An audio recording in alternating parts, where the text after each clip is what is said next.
Gentlemen, let me start with a question that I have asked both of your companies more than once, which is a simple and straightforward question that I'd like to get a simple and straightforward answer to, which is, and let's start with you, Mr. Manji, does Twitter consider itself a neutral public forum? Twitter strives every day to be an impartial platform where all voices can come and speak. Mr. Manji, you answered this recently in the House and gave an answer that was a long paragraph, and it didn't answer it. So I'm going to try. I don't actually expect to get an answer because I've asked you this before, but are you able to answer yes or no whether you consider yourself a neutral public forum? I didn't testify in the House, sir.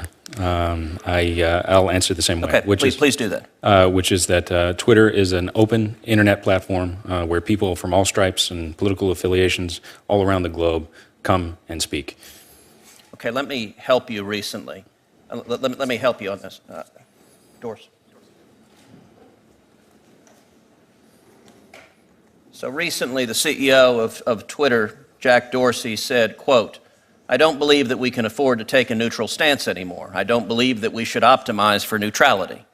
Does this represent the policy of Twitter? I have not seen that quote, sir. Do you agree with it? That is not how he is building the platform and how everybody who comes to Twitter every day. I think it's important to note, sir, that 3/4 of our users are overseas, and that we are a global company that is staffed globally.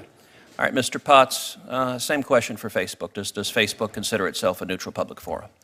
Thank you, Chairman. I think first and foremost, we consider ourselves a technology company. We are a platform for a diversity of viewpoints, and we moderate those viewpoints under our community standards. Okay, I'm going to try one more time to get a yes or no, but your company has likewise consistently refused to answer this, so I probably can't. Do you consider yourself a neutral public? You have a choice. You can be yes or no. I'd fine either way. No, again, Chairman, we are a technology company. We have a mission to build a community, to bring the world closer together. We try to do that through our community standards and to ensure that diverse viewpoints are allowed on the platform. All right, let's try a second area of inquiry. The ranking member suggested that there is no censorship.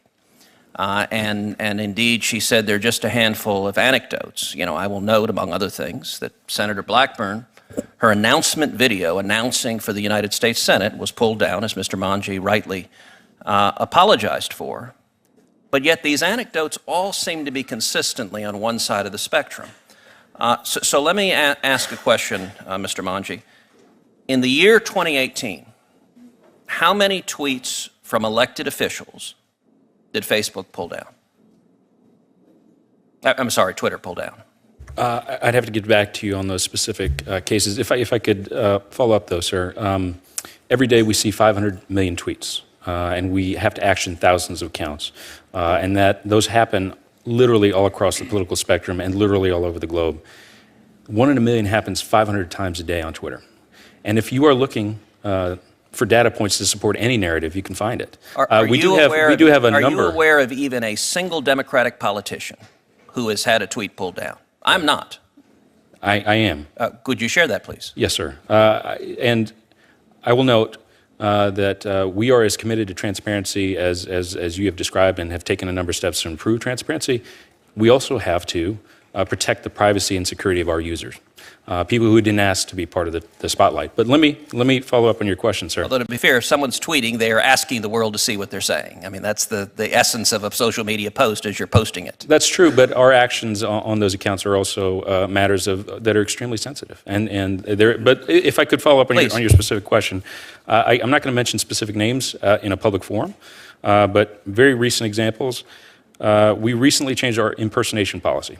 That allows, if I could, sir, you asked the question, our impersonation policy that allows third parties to report impersonation, and we had 2 current U.S. sitting senators, a sitting governor, and a sitting state attorney general, all Democrats, who were impacted by that. Second case, advertising transparency. We honored the ideas that were part of the Honest Ads Act and agree with the idea that political advertising should be more transparent.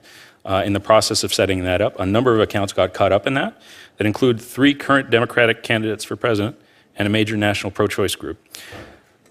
Somebody mentioned the general data protection regulations out of Europe. Okay, So the time... the main purpose being, sir, is that these folks didn't put out a press release about it. They called us. We do trainings to all members of Congress. Well, Mr. Manji, I appreciate your saying us. You will answer the questions when we provide them in writing. I'd like to get specific answers to the question. Let me pose it to Mr. Potts, and I'll point, Mr. Potts, in 2018, how many posts from elected officials did Facebook pull down?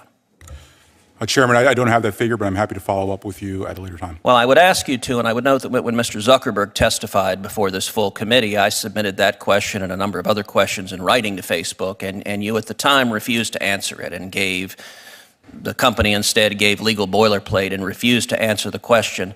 And nobody here knows. We know that Senator Blackburn's post was pulled down. Let me ask a comparable question, because it's not just political, it's also ideological. There have been multiple instances of, in particular, pro-life groups being disfavored. For example, here is a tweet that says, "Abortion is profoundly anti-women," and it's a quote from Mother Teresa.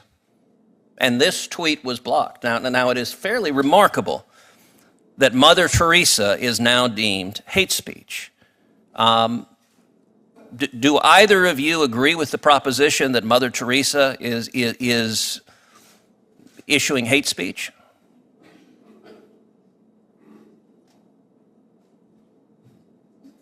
Is this hate speech?